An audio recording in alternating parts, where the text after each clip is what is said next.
Hi, I'm Jennifer Posada, and I'm going to talk to you today about sacred sexuality. And what I'm going to do is boil sacred sexuality right down to its essence and share that with you. And I'm so excited to do it. So, sacred sexuality is your sexuality.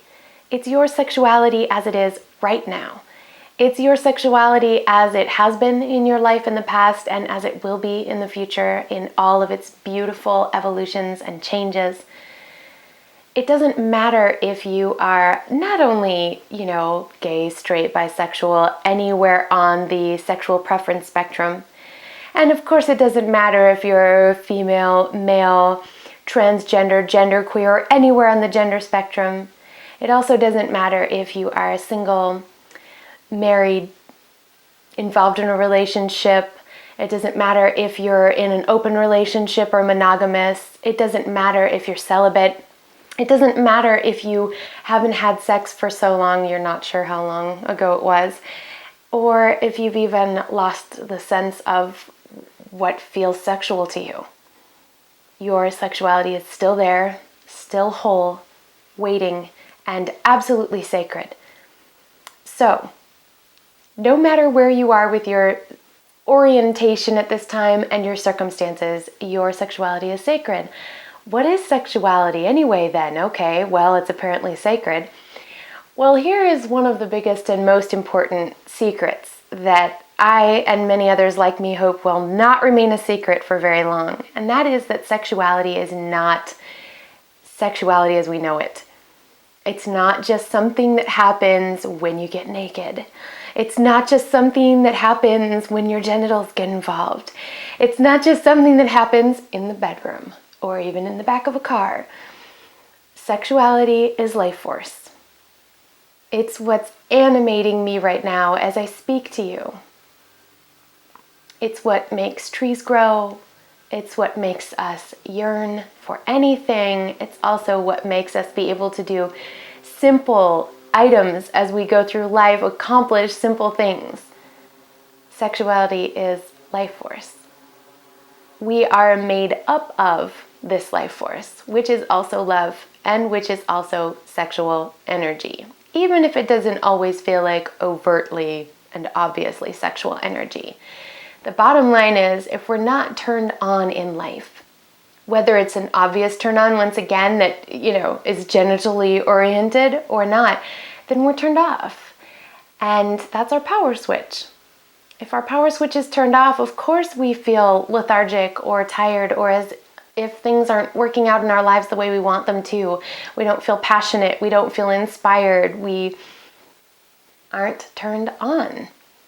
And there are so many ways to be turned on. Again, some of them are what we think of as sexual turn-ons, and some of them are just being turned on by life. It's all one continuum, and we've simply, for the most part, lost sight of that. Thing is, we live in a sexual universe.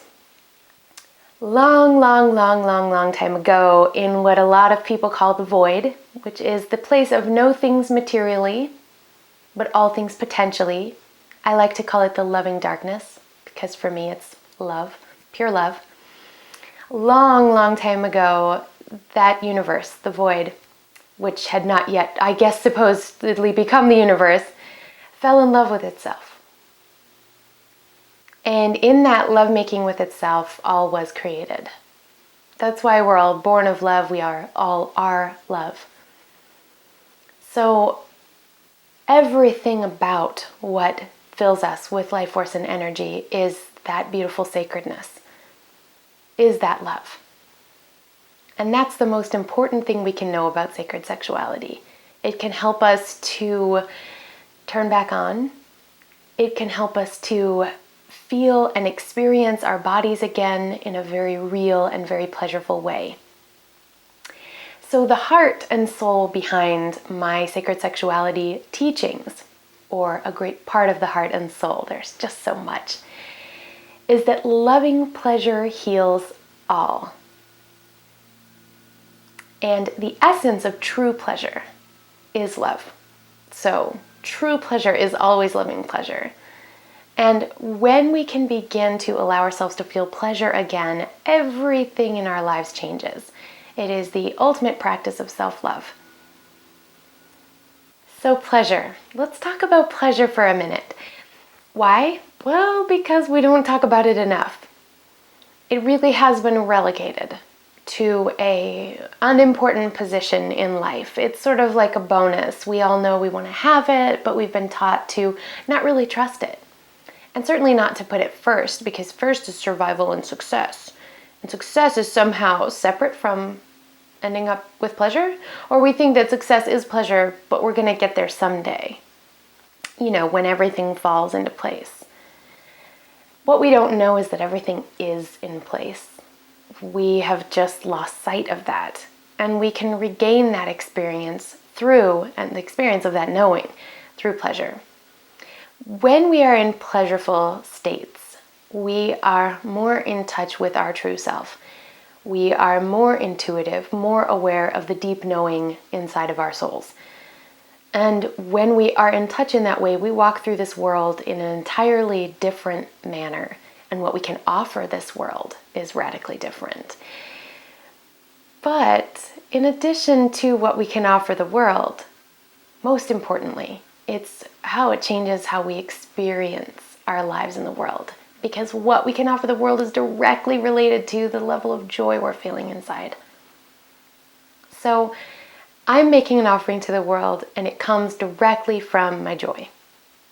And if you're not sure if I truly understand the nature of pleasure, I'd like to share with you that in addition to wearing a red satiny dress and red lipstick, I'm also wearing sweatpants right now underneath. These are the kinds of adjustments we learn how to make when we really reconnect with pleasure. So reconnecting with pleasure is such a huge topic that I'm going to spread it out over other videos, but I hope you've enjoyed this introduction to the idea of sacred sexuality, and I'll so look forward to seeing you in other videos. If you like this, if you want to see more about me, visit jenniferposada.com and be sure to jump on my email list because that's where I send all the good stuff. Love and kisses to you all.